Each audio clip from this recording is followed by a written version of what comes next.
अस्सलाम क्लास, उम्मीद है आप सब ठीक ठाक खैरियत से होंगे। आज का जो हमारा टॉपिक है वो है characters of metal and non metals. Characters का मतलब होता है कि खसूसियात, प्रॉपर्टीज़ के मेटल और नॉन मेटल की क्या करैक्टरिस्टिक्स हैं या उनकी क्या क्या प्रॉपर्टी है, आज हमने उनको देखना है। तो सबसे पहला जो मेजर इन दोनों का डिफरेंस है वो है electropositive character and electronegative characters. अब इन दोनों को हम सबसे पहले इलेक्ट्रोपॉजिटिव करैक्टर को डिस्कस कर लेते हैं। बेटा इलेक्ट्रोपॉजिटिव जैसे कि आपको याद है कि टू वर्ड कम्बिनेशन है। Electro means electron, positive means positive charge का आना, मतलब एटम के ऊपर पॉजिटिव चार्ज का आना। Positive charge on atom is known as electropositive character. यहाँ पे एग्जांपल को देख लें, ए के ऊपर पॉजिटिव 1 चार्ज है, बी के ऊपर +3 चार्ज है। तो जब भी प्लस चार्ज एटम के ऊपर आएगा इसका मतलब है वो इलेक्ट्रोपॉजिटिव करैक्टर शो कर रहे हैं। ठीक हो गया।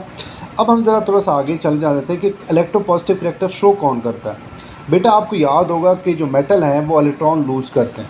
उसकी वजह ये है कि मेटल के पास इलेक्ट्रॉन ज़्यादा होते हैं। तो मेटल इलेक्ट्रॉन लूज़ करता है, तो लूज़ करने की वजह से उसके ऊपर चार्ज कौन सा आएगा?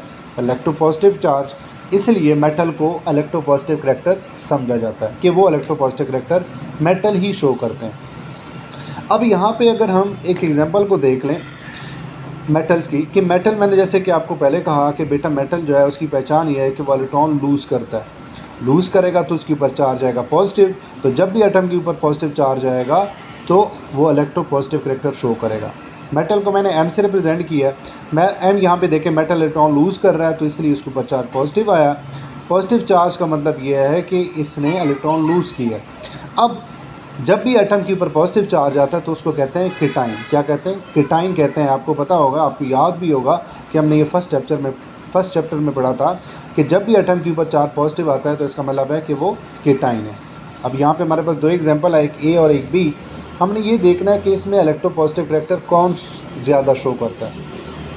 तो ए यहाँ पे 1 इलेक्ट्रॉन लूज़ कर रहा है और बी हमारे पास 3 इलेक्ट्रॉन लूज़ कर रहा है। तो देखना ये कि इलेक्ट्रोपॉजिटिव करैक्टर किसका ज़्यादा है। तो वो डिपेंड करता है कि कौन सा एटम कितने इलेक्ट्रॉन लूज़ कर रहा है, A1 B3। अब जितने लूज़ करेगा उतना उसके ऊपर चार्ज भी होगा। ए ने 1 लूज़ किया, पॉजिटिव 1 चार्ज आया। ए ने 1 लूज़ किया है तो पॉजिटिव 1 चार्ज, और इसी तरह बी ने 3 लूज़ किया है तो पॉजिटिव 3 चार्ज। तो यहाँ पे देखें, जितना चार्ज एटम के ऊपर ज़्यादा होगा उसका इलेक्ट्रोपॉजिटिव करैक्टर भी उतना ही ज़्यादा होगा। तो बी पे +3 है, इसका मतलब है कि बी का इलेक्ट्रोपॉजिटिव करैक्टर ज़्यादा है एज़ कम्पेयर टू ए, क्योंकि ए ने 1 इलेक्ट्रॉन लूज़ किया है और बी ने 3 इलेक्ट्रॉन लूज़ किए हैं। ठीक हो गया। तो यही बेसिकली आपको समझाना था कि इलेक्ट्रोपॉजिटिव करैक्टर किसका ज़्यादा और किसका कम होता है, ये आपको कैसे पता चलेगा। नेक्स्ट हमारे पास है इलेक्ट्रोनेगेटिव करैक्टर्स। ये डेफिनेटली टू वर्ड कम्बिनेशन है। इसका मतलब ये है कि हमारे पास एटम के ऊपर नेगेटिव चार्ज का आना। Electronegative means negative charge on atom. किसकी वजह से? हमेशा इलेक्ट्रॉन की वजह से। सो नेगेटिव चार्ज का आना एटम के ऊपर क्या कहलाता है? इलेक्ट्रोनेगेटिव करैक्टर कहलाता है। नेगेटिव चार्ज ऑन एटम, जैसे कि हमारे पास क्लोरीन के ऊपर -1 चार्ज है और ऑक्सीजन के ऊपर -2 चार्ज है, तो ये दोनों इलेक्ट्रोनेगेटिव करैक्टर शो कर रहे हैं। ठीक हो गया। नेगेटिव चार्ज जैसे ही आपको नज़र आएगा एटम के ऊपर, इसका मतलब है कि वो इलेक्ट्रोनेगेटिव है। मोस्टली नॉन मेटल जो है बेटा ये नेगेटिव चार्ज शो करते हैं। उसकी वजह ये है कि नॉन मेटल के पास इलेक्ट्रॉन की कमी होती है तो वो हमेशा इलेक्ट्रॉन गेन करते हैं। तो जब भी इलेक्ट्रॉन गेन करेगा कोई भी एटम तो इसके ऊपर चार्ज कौन सा आएगा? नेगेटिव चार्ज आएगा। ठीक हो गया। अब जैसे कि क्लोरीन ने -1 और ऑक्सीजन के ऊपर -2, यहाँ पे हम क्लोरीन की एग्जांपल देते हैं कि एक नॉन मेटल है, इसने इलेक्ट्रॉन गेन की है तो इसके ऊपर चार्ज ये आया -1। तो -1 का मतलब ये है कि इसने इलेक्ट्रॉन गेन किया और ये इलेक्ट्रोनेगेटिव चार्ज शो कर रहा है। तो जो एटम इलेक्ट्रॉन गेन करता है उसके ऊपर नेगेटिव चार्ज होगा तो उसको हम कहेंगे A9। जैसे पॉजिटिव चार्ज वाले को हमने केटाइन कहा था, इसी तरह नेगेटिव वाले को क्या कहेंगे? A9 कहेंगे। अब हमारे पास दो एग्जांपल हैं कि इसमें से किसका इलेक्ट्रोनेगेटिव करैक्टर ज़्यादा है।